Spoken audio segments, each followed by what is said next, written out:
Dan tiba-tiba di tanggal 2 Juni, beliaunya ngechat kayak gini, bilang kalau uang yang kemarin saya kasih dikasihkan semuanya secara total ke mbaknya. Pada tanggal 5 Juni tiba-tiba ngechat kayak gini, bilang kalau beliau ini sudah nggak tahan di sana karena ada omongan dan lain-lain, dimintain uang 500.000 buat nebus BPKB. Saya kaget dong, hah? Kok tiba-tiba nebus BPKB? Di tanggal 5 Juni minta maaf ke saya karena sudah tidak kuat lagi di rumah mbaknya. Mau keluar dari rumah tersebut, entah kemana aja, yang penting beliau sama anaknya itu selamat. Orang yang pertama kita datangi adalah orang yang masih ada kerabat sama ayahnya adik ini. Sempat tinggal di sana dulunya. Dari sana kita berhasil menguak bagaimana kebusukan orang ini selama ini, gimana backstory-nya dari kecil sampai besar, kelakuannya di masyarakat seperti apa. Oh, ini di luar nalar banget. Saya mendapati informasi bahwasannya kemungkinan besar ibunya si adik ini masih ada. Tidak mungkin kok Mas kalau ibunya itu meninggal karena setelah bulan Ramadan kemarin itu masih ada di situ. Setelah maghrib ibunya si adik ini jalan membawa tas ke arah utara. Ini mungkin teman-teman kalau jeli nonton video saya dari awal sampai akhir bakalan tahu siapa sih yang nyebarin informasi ini, siapa yang jadi cepu. Dan itu jadi titik poin kemungkinan besar orang tersebut menjadi pemeran juga di belakang layar. Ini bahaya banget. Ini tim saya kemarin sempat menyadap obrolan di WA-nya. Ini teman-teman dengarkan, pasti gak bakalan nyangka kalau orang ini seperti ini karakternya. Meringiang gaji, kios kawan kafe. Bawa bulat-bulat bawa nak kawan. Ini mungkin teman-teman nanti bakalan tahu suara siapa sih orang yang lawan bicaranya. Karena ini kaya nak hati dengan apa sing tak omong. Pertu ono aku, nek kon lanang pertu ono aku, nek kon kalanan yo ora kono ae, ngono wis. Tolong share sebanyak-banyaknya, ini penting banget. Semua orang yang pernah tahu video saya yang pertama harus tahu fakta ini. Please bantu share di semua media sosial kalian. Siapapun yang nonton, tolong share info ini, tolong share video ini agar tidak ada lagi korban selanjutnya. Udah sampai sini, kita cut.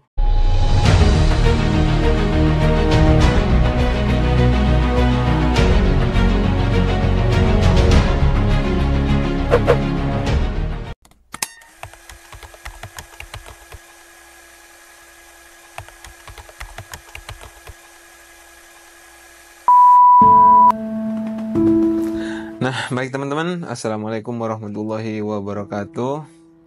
Kembali lagi bersama saya ya, Najib SPBU.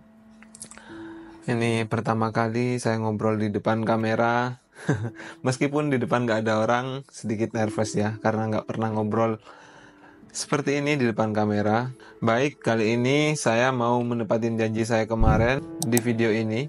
Bahwasannya di dalam minggu ini saya mau membuat video klarifikasi yang versi panjang, versi lebih lengkapnya. Karena yang di video kemarin hanya clue saja ya. Hari ini hari Minggu ya, tanggal 29 Juni 2025 jam 19.29. Ini mungkin video bakalan tayang besok hari Senin tanggal 30 Juni jam 16. Insya Allah kalau selesai ngeditnya. Oke. Nggak tahu mau mulai dari mana. Baik, mungkin saya mau memulai ini dari cerita awal ya. Kenapa saya sampai open donasi, sampai terjadi seperti sekarang. Sebelum ke inti permasalahan, saya minta maaf ke teman-teman, penonton, para donatur, semuanya lah yang tahu video saya yang pertama, yang ini. Mungkin dari video itu teman-teman ada yang responnya beda-beda ya, ada yang nangis, ada yang terenyuh, ada yang mungkin secara emosional memang cerita di dalam video tersebut sangat bikin kita terenyuh ya. Saya pun begitu, awal kita ketemu, gimana caranya segera evakuasi adik kecil ini. Baik, langsung saja. Mungkin saya mau jelaskan kronologis dari awal kenapa saya bisa ketemu sampai open donasi, sampai terjadi seperti sekarang. Pada tanggal 26 Mei bulan kemarin, saya mendapati laporan bahwasannya ada anak kecil sama ayahnya tinggal di kolong jembatan di sekitar Aloha, Sidoarjo ya, perbatasan Surabaya dan Sidoarjo. Seperti ini laporannya. Berkaitan dengan laporan tersebut, sebenarnya saya sudah mendapati beberapa tag ya dari teman-teman di IG, dan ada juga yang via DM, banyak banget, mengenai video Kak Munggasa yang diupload pada tanggal 23 April 2025 mengenai orang yang ada di bawah jembatan ini. Videonya menceritakan bahwasannya di depan minimarket ada seorang bapak yang lagi duduk sama anaknya istirahat saat beliau itu mencari rongsok seperti itu. Kemudian yang punya video tersebut, Kak Munggasa, membelikan beberapa susu, cemilan, dan lain-lain untuk si bapak dan adik tersebut. Secara visual, saya melihat video tersebut sebenarnya, kalau boleh jujur, ini mohon maaf ya, ini pendapat pribadi saya, mohon jangan giring opini. Video tersebut tidak bisa mengundang rasa simpati saya karena setelah beberapa tahun belakangan ini saya turun ke jalan, bertemu banyak orang. Memang banyak banget kejadian serupa, ya memang tidak semuanya saya up di media. Terutama anak kecil yang dijadikan temeng ya untuk mengundang simpati orang lain agar dibelas kasihani. Mungkin kedepannya saya bakalan banyak meng-up kasus-kasus kayak gini karena ya saya mau menyelamatkan masa depan anak-anak ini. Anak-anak yang dijadikan sebagai temeng, sebagai sat fishing ya, bisa disebut kayak gitu. Ya, itulah pokoknya. Mungkin teman-teman sudah pada paham ya apa yang saya maksud tadi. Jadi ya udah video itu saya skip gitu aja. Baru di tanggal 26 Mei jam 16 pokoknya sore itu ada yang laporan bahwasannya orang yang di dalam video Kak Munggasa itu tempat tinggalnya di bawah kolong jembatan. Orang ini juga ngirim foto ya ke saya. Ada anak kecil tinggal di bawah kolong jembatan kayak gitu, rasanya kok jelek kayak gitu. Ya udah kita langsung merespon, kita tanya di mana lokasinya dan lain-lain, dan segera mungkin saya waktu itu langsung hubungi teman-teman, besok bisa nggak ikut saya ke sini untuk evakuasi ini, karena memang tujuan saya awal langsung evakuasi anak kecil ini, karena secara visual melihat anak kecil di kolong jembatan yang notabene tempatnya itu kumuh gitu ya, mohon maaf, memang realitanya kayak gitu. Saya langsung pikiran gimana caranya saya segera evakuasi adik kecil itu. Entah gimana caranya, entah ngekoskan, dikontrakkan, entah ya gimana caranya saya masih belum kepikiran. Di keesokan harinya, tanggal 27 Mei ya, karena waktu itu saya masuk pagi, setelah pulang kerja, sorenya saya langsung ke lokasi sama tim, nyari tempat di mana adik sama bapaknya ini tinggal. Kita nyampe di sekitar Aloha, di frontage Aloha ya, yang masih baru itu. Saya keliling-keliling, terus ada orang mancing di sana. Kemudian saya turun ke bawah, dan ternyata setelah saya tanya ke orang mancing tersebut, memang benar adanya kalau di situ ada orang yang tinggal di sana. Cuman beliau ini tidak menjelaskan secara detail karena beliau juga nggak kenal, cuman melihat gitu aja. Setelah itu kita lihat ternyata tempatnya itu sempit banget ya, sempit hampir nggak kelihatan lah dari sisi sebelah timur waktu kemarin saya pertama kali ke sana. Kemudian si bapak yang lagi mancing ini bilang, "Mas, kalau mau ke sana, jalan yang lebih lebar itu pintunya dari sebelah barat. Coba sampean ke sebelah barat.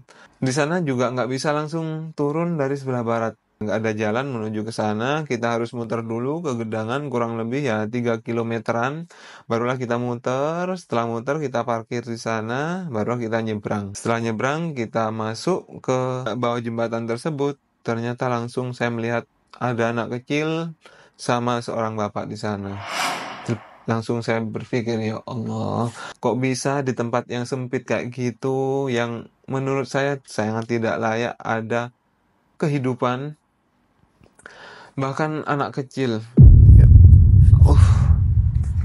Waktu itu saya langsung, ya Allah gimana sih caranya bawa anak kecil ini keluar dari sini. Ya udah setelah itu saya langsung masuk, langsung tanya ke bapaknya, tanya-tanya, ternyata bapak ini bukan bapak dari si adik kecil tersebut, melainkan temennya yang baru kenal 3 bulan sebelumnya. Dan kalian tahu yang paling bikin aku ingat sampai sekarang, ketika aku nyampe di dalam ngobrol sama bapak tersebut, si adik ini merangkak langsung ikut minta digendong, kayak seakan-akan memberikan sinyal. Kalau sekarang saya mikir itu kayak memberikan sinyal, ayo bantuin aku gitu loh, ya Allah. Dan ternyata sekarang terjawab semuanya. Oke, lanjut. Beberapa menit kemudian setelah saya ngobrol sama bapak yang nungguin tadi, si ayahnya ini datang. Ya udah, kita ngobrol. Tiba-tiba si bapak tadi yang nemenin itu hilang gitu aja. Sebenarnya saya mau minta keterangan lebih lanjut, cuman beliaunya udah hilang gitu aja, nggak tahu kemana. Oke, kita lanjut ngobrol panjang lebar, cerita sana sini tentang kenapa kok tinggal di sana, sama siapa, keluarganya di mana. Sampai sana saya masih belum ada curiga apapun ke ayahnya ini. Kenapa kok tinggal di sana? Karena di saat itu saya hanya kepikiran gimana caranya bawa si adik ini keluar dari kolong jembatan itu tadi. Sampai saya tawarkan pekerjaan, tawarkan tempat tinggal, kos. Intinya saya bakalan menjamin yang penting mau keluar dari situ. Dan tahu jawabannya, mungkin teman-teman lebih detailnya lihat aja di part 1 ya. Intinya kita mulai menemukan kejanggalan setelah kita menawarkan beberapa tawaran ya. Beliau itu selalu menolak. Dari situ kita mulai ada kejanggalan, tapi kita tidak mau buru-buru memutuskan, membuat kesimpulan ya. Kita tetap ikutin alurnya. Beliau itu cerita ke sana kemari, katanya di situ ada temennya si adik ini yang bilang di situ itu rame, banyak temennya. Terus intinya saat itu saya mikirnya mungkin beliau ada gangguan psikis ya, karena sesuai pengalaman saya dulu waktu di Benur ya, banyak banget pasien yang halusinasi, waham kayak gitu. Ceritanya itu hampir mirip dengan beliau. Kita mikirnya ke sana. Oke, setelah itu kita berikan penawaran yang terakhir. Ya udah, kalau nggak mau direlokasi, kalau nggak mau dicarikan tempat yang lebih aman daripada tempat tersebut, oke nggak apa-apa, kita manut aja. Tapi ayo ikut kita untuk belanja kebutuhan adik ini, belanja sembako untuk bertahan hidup beberapa hari kemudian. Tapi tetap beliau ini nolak dengan alasan kalau di sana sering kehilangan. Bahkan beliau ini menunjukkan persediaan susu adiknya ini sudah tinggal sedikit, dan saya agak sedikit paksa untuk beli ke minimarket kayak gitu. Tapi tetap jawaban beliau itu sama, menolak, nggak mau, karena beliau itu bilangnya trauma, kalau ada barang di sini mesti hilang kayak gitu. Kita ngobrol panjang lebar sampai azan maghrib. Azan maghrib karena setelah maghrib saya ada keperluan, ya udahlah kita pamit dulu, pergi dari tempat itu, kita pergi. Dan sekitar jam 8 malam, setelah saya selesai dari acara, saya kembali lagi ke tempat tersebut dan membawakan beliau itu beberapa sembako, beras, minyak, gula, kopi, dan lain-lain lah. Sama ada air mineral juga, pempes, susu, semuanya kita bawakan. Dan kita juga sempat minta kontak beliau karena ternyata beliau ini meskipun hidup di bawah kolong jembatan, ada HP juga waktu itu. Sempat terlintas ngecasnya di mana dan lain-lain. Tapi ya kembali lagi ke poin tadi, saya nggak kepikiran ke sana.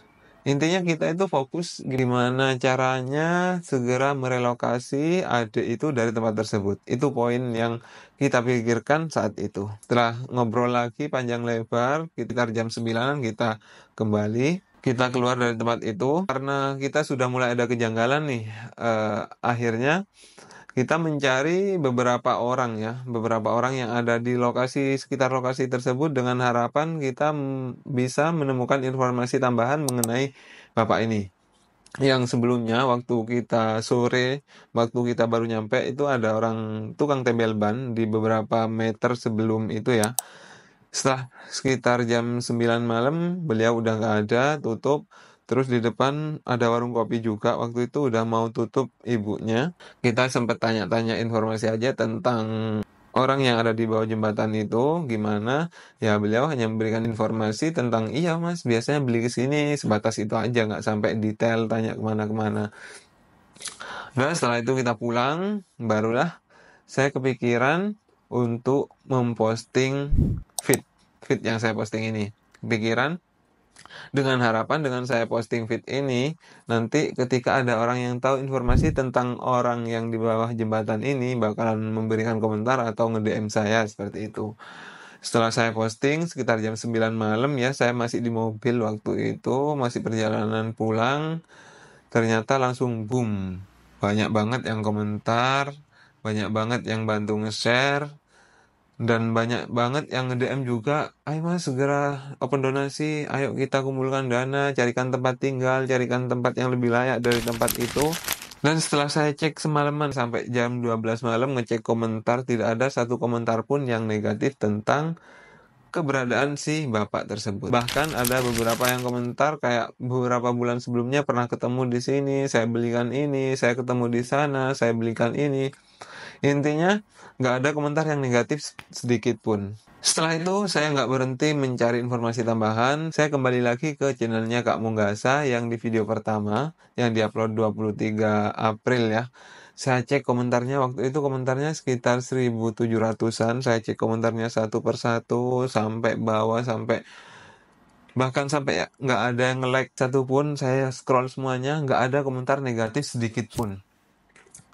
Dari situ kita menyimpulkan bahwasannya memang benar adanya dari cerita bapak ini.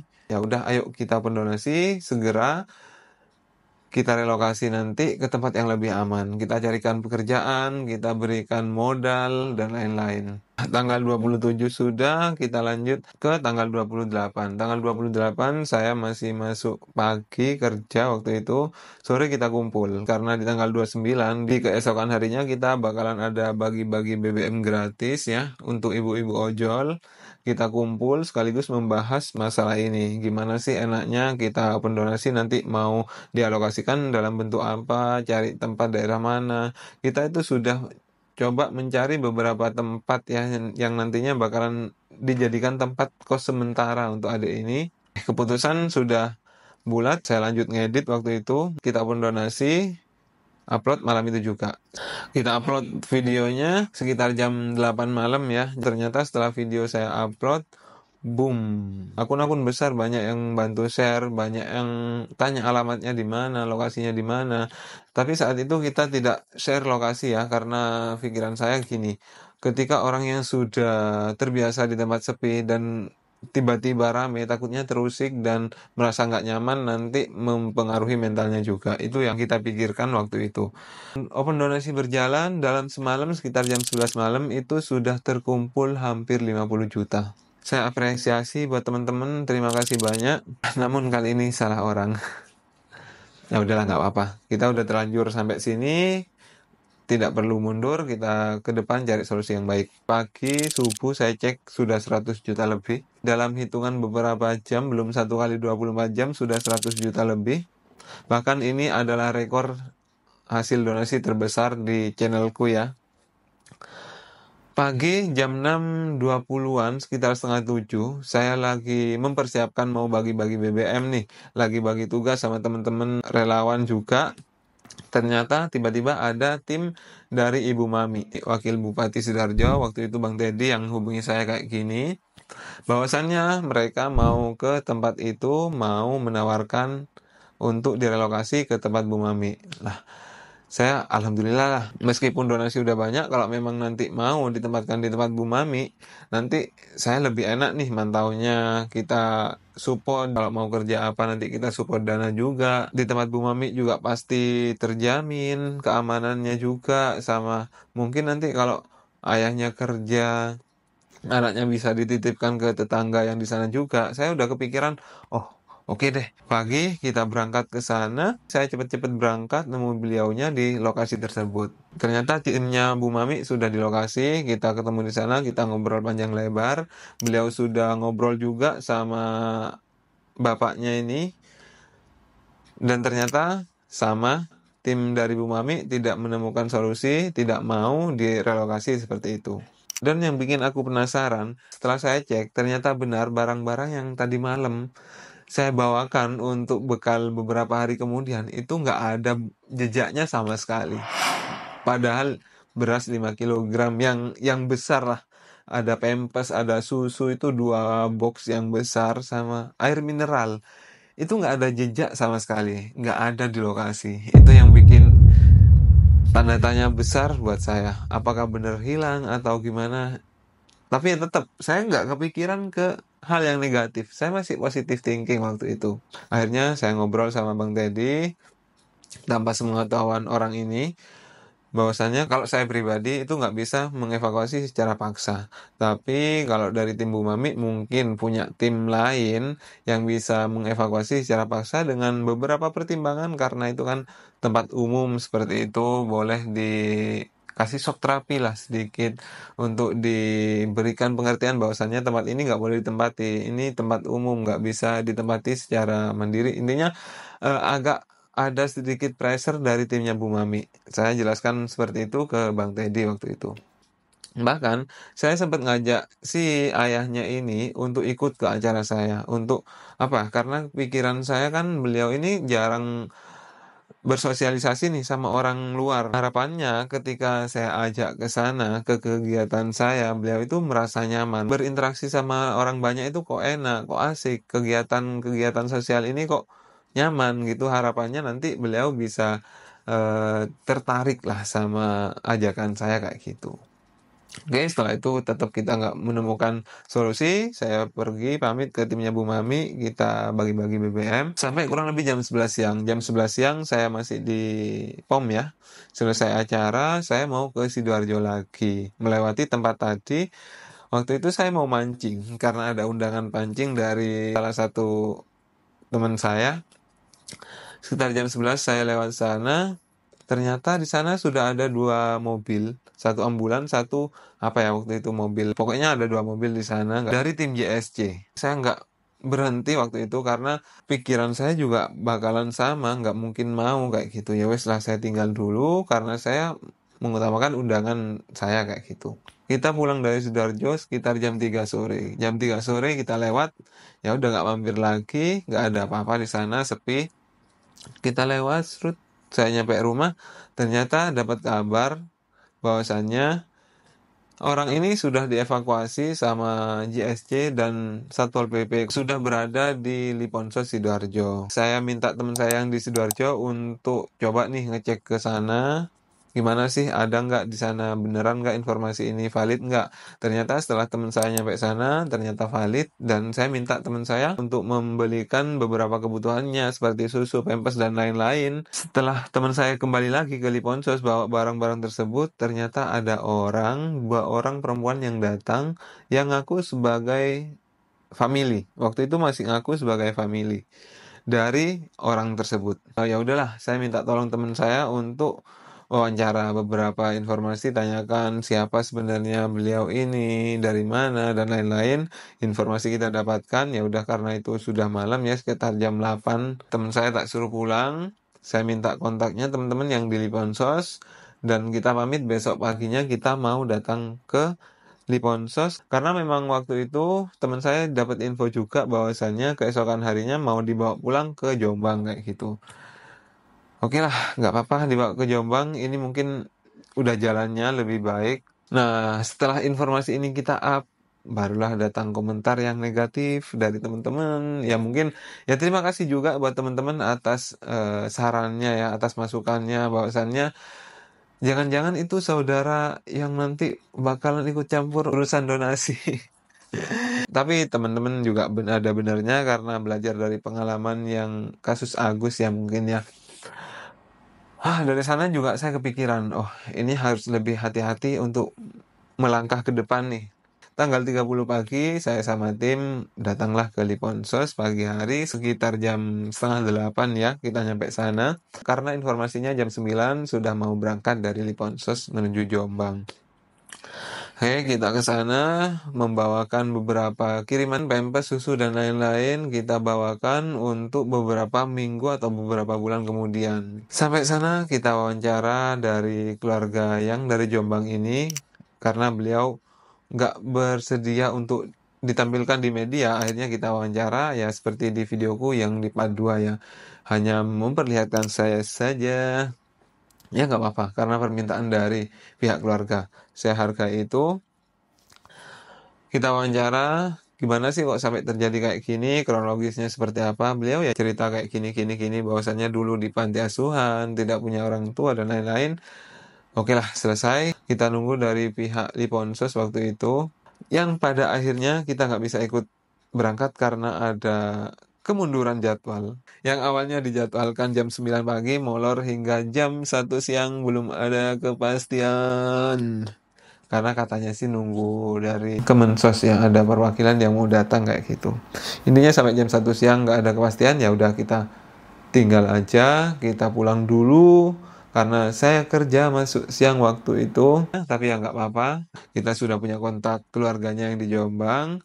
Nah, pasti teman-teman nungguin banget nih. Gimana sih gongnya kok tadi cuman menceritakan kronologisnya aja. Ya, karena ini harus saya ceritakan dari awal sampai akhir teman-teman, agar tidak ada salah persepsi ya. Agar semuanya terang gimana prosesnya kok sampai terjadi seperti ini. Nah, di tanggal 1 Juni saya dan tim menuju kota Jombang. Kita berangkat dari Surabaya sekitar jam 8 pagi, nyampe di sana jam 10-an ya. Barang-barang yang sebelumnya kita bawa di tanggal 9, tapi nggak jadi karena batal ke Jombang, akhirnya kita bawa di hari itu. Ada pampers, ada susu, ada semualah pokoknya dari teman-teman, ada boneka juga, ada anting. Intinya titipan dari teman-teman yang nyampe sebelum tanggal 1, saya bawakan semua untuk bekal beberapa bulan kemudian, karena memang banyak banget kiriman dari teman-teman. Sampai di rumah kita ngobrol panjang lebar. Mungkin lebih detailnya teman-teman bisa cek aja di video saya yang ini ya, di part 3 waktu saya ke Jombang.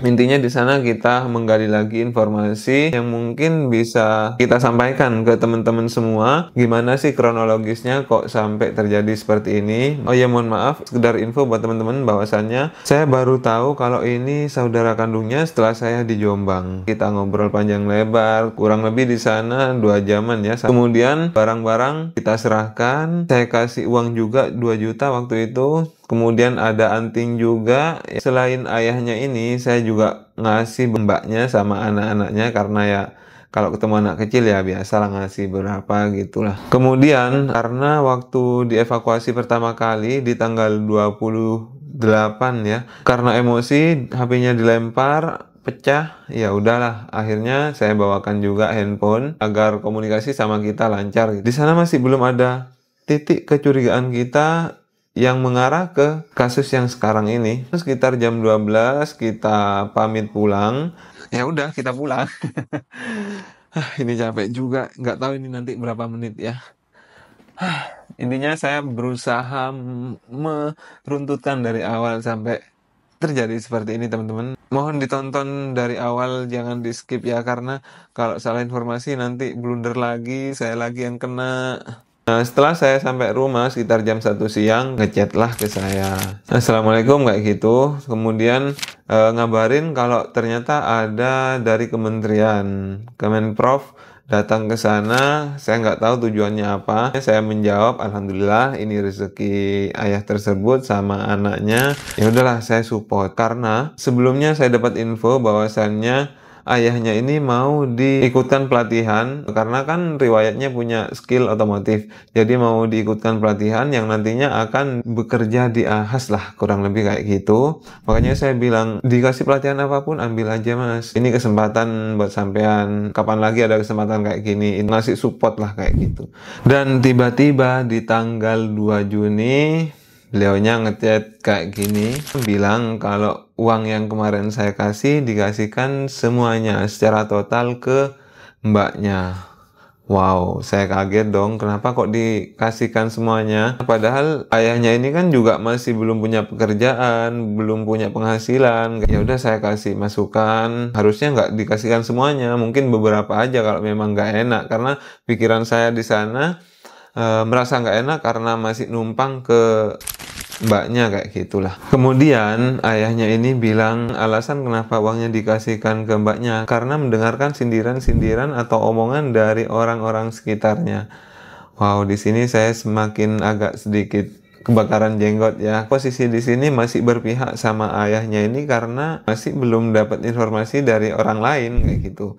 Saya masih protektif nih. Masih inget sama komentar-komentar teman-teman yang bilang hati-hati nanti terjadi Agus Part 2 yang kayak gitu. Kemudian saya tekankan lagi, harusnya kalau uang segitu jangan kasihkan semua karena sampean ini masih butuh, masih belum punya pekerjaan kayak gitu.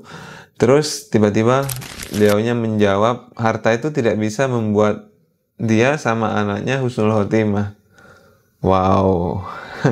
Disusul dengan kata-kata dunia sudah tua, banyak orang bermuka dua. Wow, saya langsung mikir kayak ini apa ilmu saya yang kurang atau dia yang terlalu tinggi ya?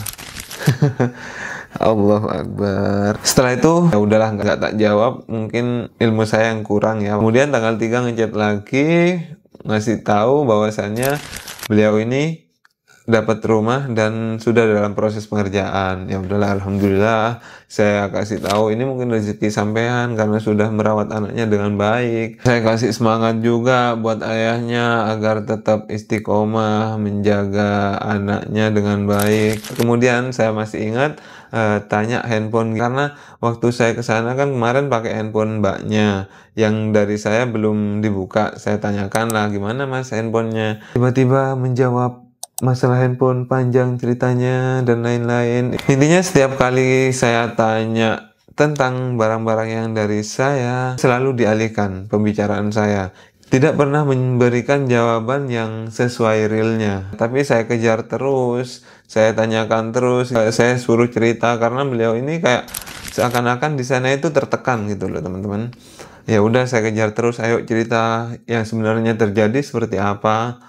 Tapi tetap nggak mau bercerita. Intinya saya baru keluar rumah itu ketika ada tamu gitu aja mas, nggak pernah di luar, jarang sosialisasi.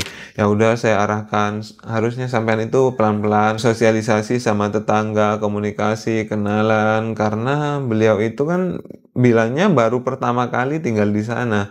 Ya udah saya suruh ajak kenalan dengan orang-orang baru kayak gitu. Lagi-lagi beliau ini tidak mau, alasannya selalu diam di kamar, nggak pernah keluar, dan pada endingnya bilang yang bisa menolongnya hanya satu, Allah kayak gitu.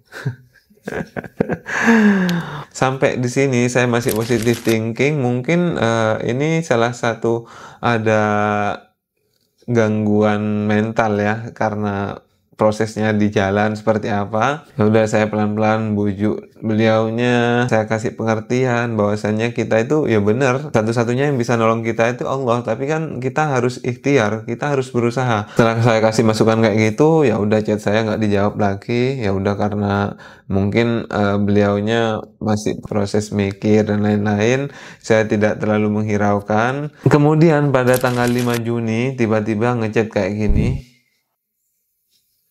bilang kalau beliau ini sudah nggak tahan di sana karena ada omongan dan lain-lain, dimintain uang 500.000 buat nebus BPKB.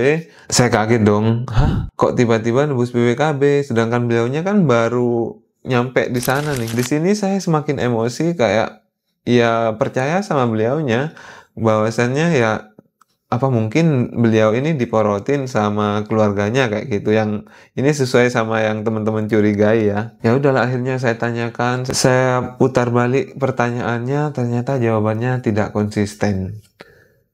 Nah dari sinilah kita muncul kecurigaan, oh ini ada nggak beres. Saya nggak bisa mencari informasi dari satu sisi aja, saya harus cari informasi dari sisi sebelahnya lagi.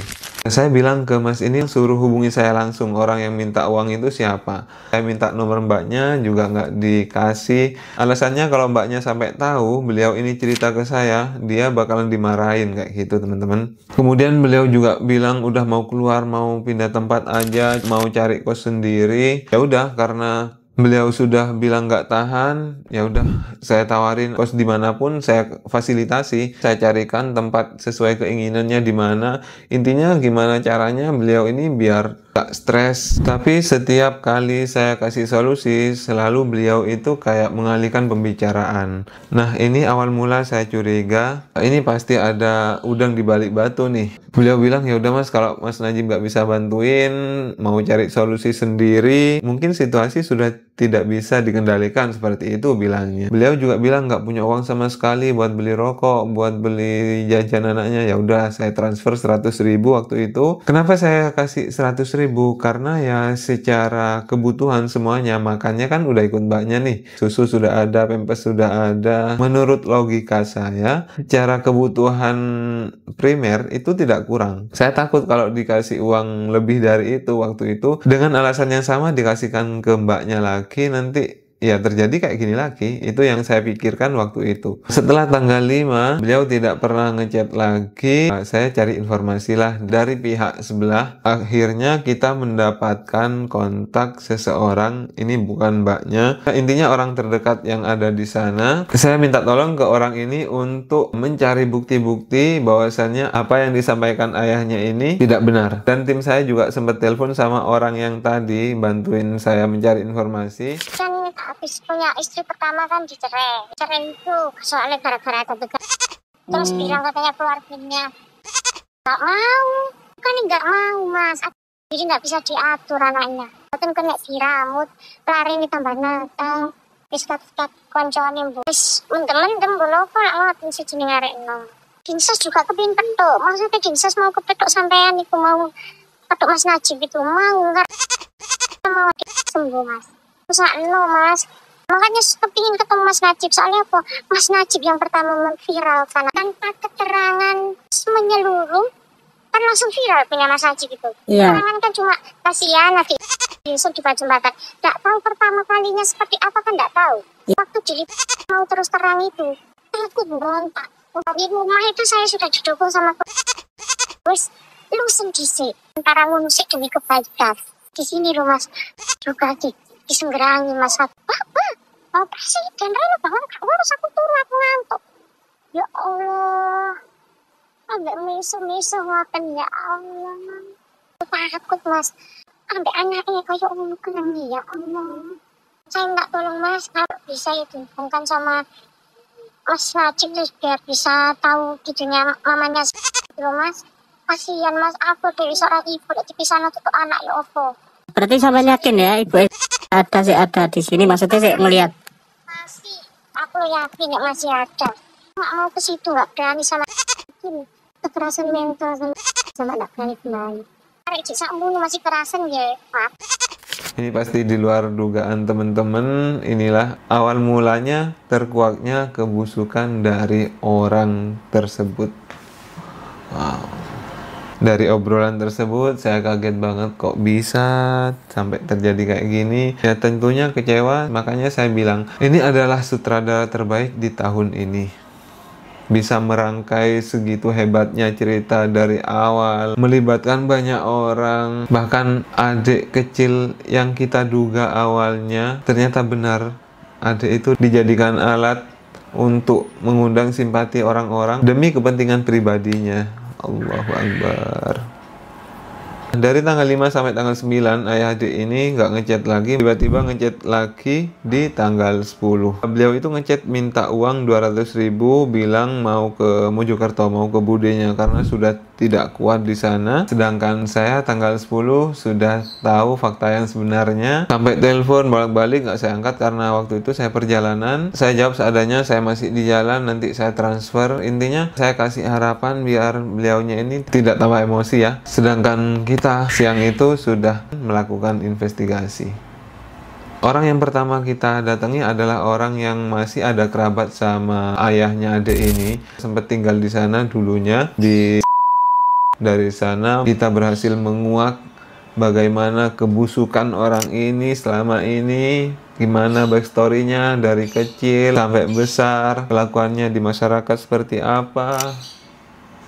Oh, ini di luar nalar banget. Tapi mohon maaf, saya di sini bukan mau menjelek-jelekan ini. Saya hanya mengungkap fakta. Ini hanya saja saya sampaikan ke teman-teman bahwasannya inilah kenyataannya. Ini alasan kenapa saya kemarin bilang jangan transfer lagi, jangan support lagi. Udah stop sampai sekarang karena memang ini tidak layak banget untuk disupport kayak gitu. Nanti bakalan disalahgunakan. Tapi saya nggak bisa menampilkan semuanya karena sesuai tujuan awal saya mengangkat ceritanya. Tujuannya adalah mau mengubah hidupnya ke yang lebih baik. Meskipun sekarang setelah saya tahu faktanya ya memang pada dasarnya ya beliau sendiri yang nggak mau dirubah hidupnya.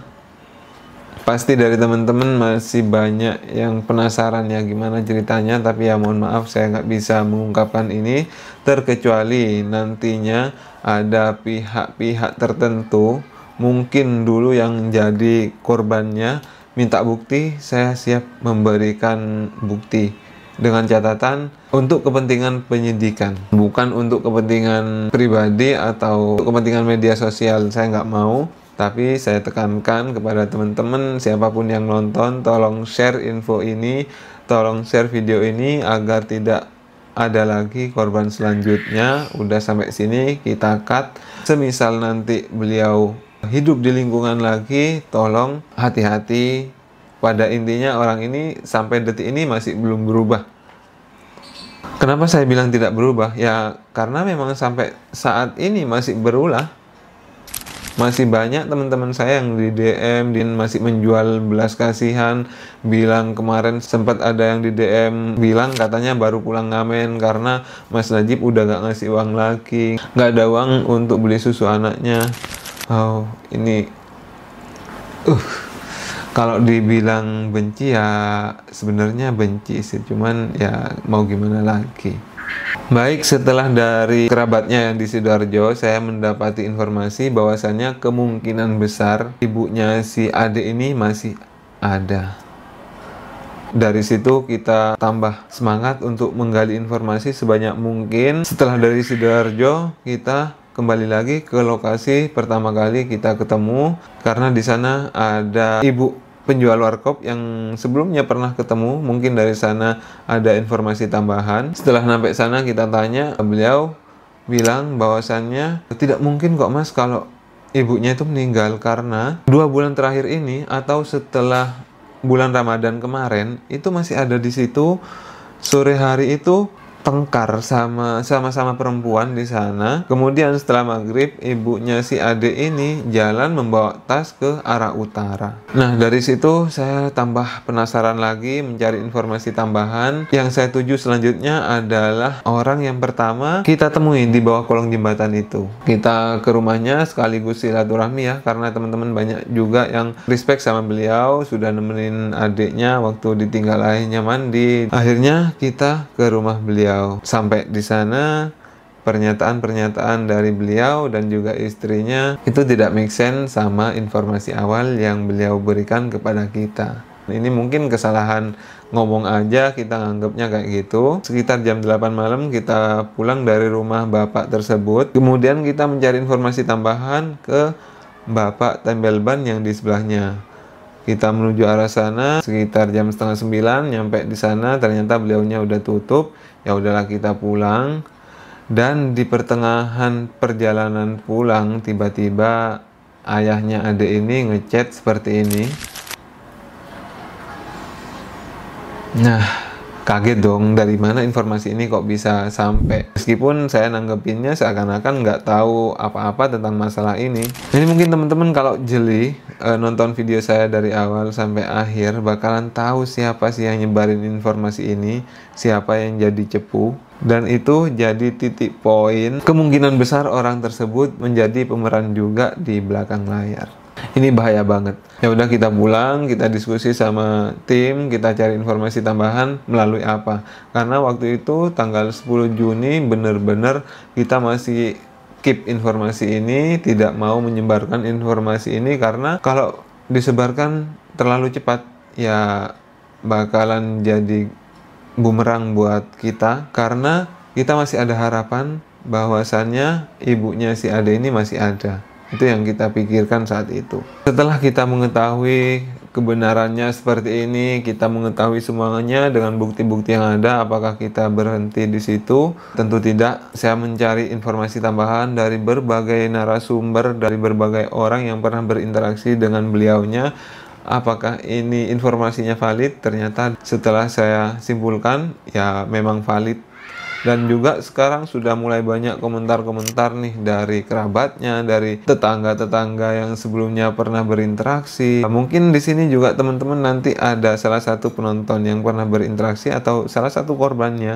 Silahkan komen aja ya. Sebisa mungkin nanti saya buatkan video tentang komen kalian dengan bukti-bukti yang saya sudah miliki saat ini. Namun jika takut identitasnya terpublish, silahkan DM aja ke Instagram saya Najib SPBU. Nanti saya bakalan rahasiakan identitasnya. Dan mungkin teman-teman juga yang sudah nonton video saya dari awal sampai sekarang ada kejanggalan nih di dalam videonya, komen aja apa kejanggalannya. Nanti saya juga bakalan buatkan videonya. Atau ada pertanyaan nih, masih penasaran ini kok arahnya kemana, tanyakan saja di kolom komentar. Saya siap diskusi nanti di sana, saya jawab insya Allah sebisa mungkin. Dan sekarang kita bisa nyimpulkan bahwasannya memang orang ini tidak amanah ya, termasuk servicing juga, menjual kesedihan, membuat alur cerita yang tidak sesuai dengan kenyataannya. Dan di sini tim menyimpulkan bahwasannya untuk donasi sementara kita keep. Untuk urusan adik ini kita pasrahkan ke pihak Dinsos Kota Jombang. Mohon maaf banget teman-teman. Ini nggak tahu, saya bingung alurnya mau kemana. Yang pada intinya untuk uang donasi bakalan tetap kita sampaikan sesuai amanah teman-teman, karena nominalnya banyak banget, sekitar 217 juta ya. Sudah kepake 2 juta di awal sama handphone kemarin. Namun saat ini masih kita tahan. Nanti kita bakalan buatkan rekening bersama untuk tabungan pendidikan untuk adik tersebut, yang dimana uang tersebut tidak bisa diambil tanpa persetujuan dua orang yang mewakili adik ini nanti sama saya. Dan insya Allah ini langkah kita yang paling aman untuk menyelamatkan amanah dari teman-teman. Nah, setelah kesimpulan tadi, kita sudah nanganin kasus ini sejak tanggal 10 sampai hari ini, kurang lebih 20 hari ya. Saya sama tim sudah berhenti, tidak mau mencari informasi tambahan lagi, karena selain capek, makan waktu, makan batin juga. Kita sudah stop melakukan penyidikan teman-teman, tapi bukan berarti stop mengawal kasus ini. Saya tetap akan mengawal, terutama untuk anak ini ya. Ini yang terakhir buat teman-teman. Mungkin teman-teman penasaran ya, karena selama ini kan yang dilihat dari segi ngomongnya santun kayak gitu ya, gak ada tanda-tanda yang mengarah ke arah seperti ini. Saya juga awalnya mikir kayak gitu. Ini tim saya kemarin sempat menyadap obrolan di WA-nya. Ini teman-teman dengarkan, pasti gak bakalan nyangka kalau orang ini seperti ini karakternya. Ini dengarkan. Baru kan mrene ya gaji iki wis gawon kabeh. Mbok aja bulet-bulet kok ana tak ngene. Wis isok lagi soken.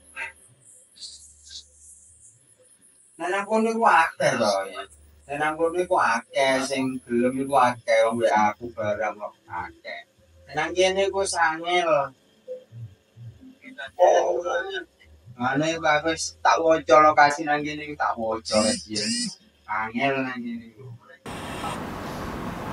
Nah, itu mereka lagi merencanakan mau menjual barang-barang anaknya yang dikasih oleh para donatur, teman-teman. Ini mungkin teman-teman nanti bakalan tahu suara siapa sih orang yang lawan bicaranya. Iya, mana iku? Baru kan itu ambek Jiki. Golek apa kok bensin lah ini tak apa.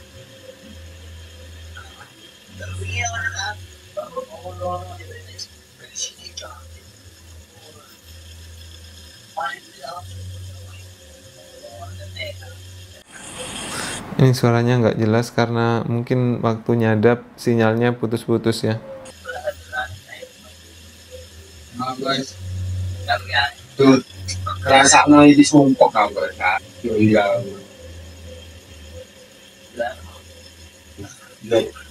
Hah? Cari betul. Nah, ngarane kaya ulo gawan.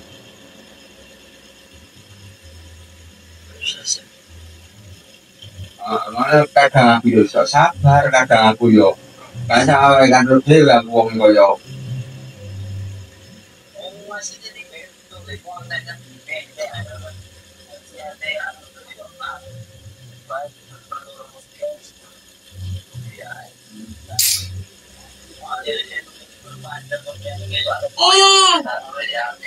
Iya, ada alasan juga Di depan anak kecil loh, di depan anaknya ngomong kayak gitu, ya Allah. Aku kasihan banget pas denger anaknya teriak tadi. ada alasannya statusnya digawe obat kalian, obat kangen kalian. Langsung tak rekam ambek aku. Nah, ini yang waktu itu saya posting apa namanya? Obat kangen kalian. Captionnya tak tulis kayak gitu. Gak usah kakek cocok nek kayak kepentingan pribadi ngono iku, Pak. Ayo.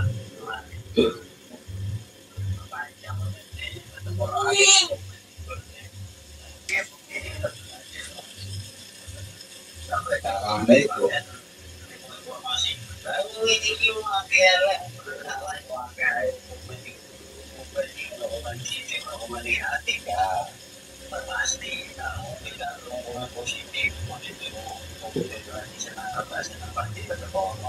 Iya.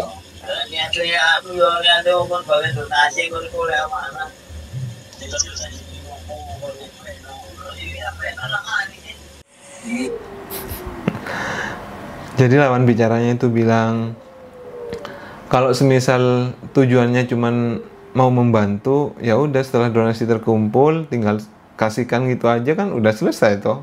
Nggak sampai panjang kayak gini urusannya. Allah, ini sama-sama sakit. Ya bener sih kalau nggak mau panjang, tapi kan di sisi lain saya punya tanggung jawab atas uang-uang tersebut. Saya bakalan ditagih di akhirat, Pak, Bapak, Ibu-ibu, Bapak yang terhormat.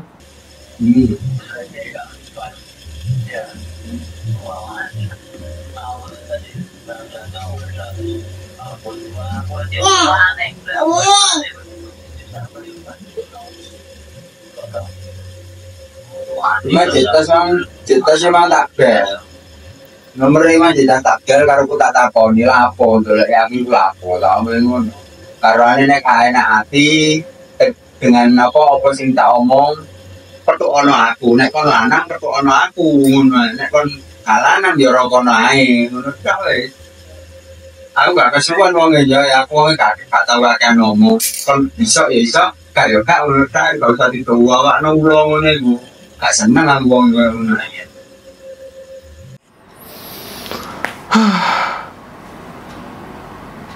Bilang telepon, sedangkan nomor saya dari tanggal 10 diblokir karena orang ini tahu bahwasannya saya melakukan investigasi mencari informasi yang sebenarnya seperti apa. Kata-kata terakhir ya, sedikit bikin emosi. Ya kalau ditanya terpancing ya pasti terpancing ya. Tapi ya udahlah ya. Jika seumpama saya ladeni, ya apa bedanya saya sama pasien menur ya kan? Ya itulah yang membedakan orang normal sama yang kurang normal. Nggak apa-apa, sabar saja. Semoga saya masih diberi kesabaran. Sing waras ngalah, kata orang Jawa kayak gitu. Karena menurut saya kelelakian seseorang tidak diukur dari bagaimana dia berani adu fisik, melainkan bagaimana dia melindungi seorang wanita, bagaimana dia memberikan perlindungan terhadap perempuannya, terhadap anak-anaknya, bukan justru menjadikannya sebagai temeng untuk mengundang belas kasihan orang lain. Oke teman-teman, dari saya sekian. Mohon maaf jika ada salah kata, mohon koreksinya. Silahkan tulis di kolom komentar. Bantu share video ini sebanyak-banyaknya agar banyak yang tahu bahwasannya inilah yang sebenarnya terjadi, dan untuk mencegah adanya korban-korban selanjutnya nanti tolong share sebanyak-banyaknya. Ini penting banget. Ini harus tahu, semua orang yang pernah tahu video saya yang pertama harus tahu video yang ini, harus tahu fakta ini. Please bantu share di semua media sosial kalian. Dan saya ucapkan terima kasih banyak untuk teman-teman yang pengertian, yang tetap support saya sampai hari ini, yang masih memberikan komentar-komentar positif di channel saya meskipun kemarin banyak yang menghujat ya. Semoga teman-teman juga selalu diberikan kesehatan, kemudahan rezeki, kelancaran rezeki, keluarganya sehat, dan diberikan umur yang panjang dan bermanfaat untuk orang banyak ya. Oke, sekian. Wassalamualaikum warahmatullahi wabarakatuh.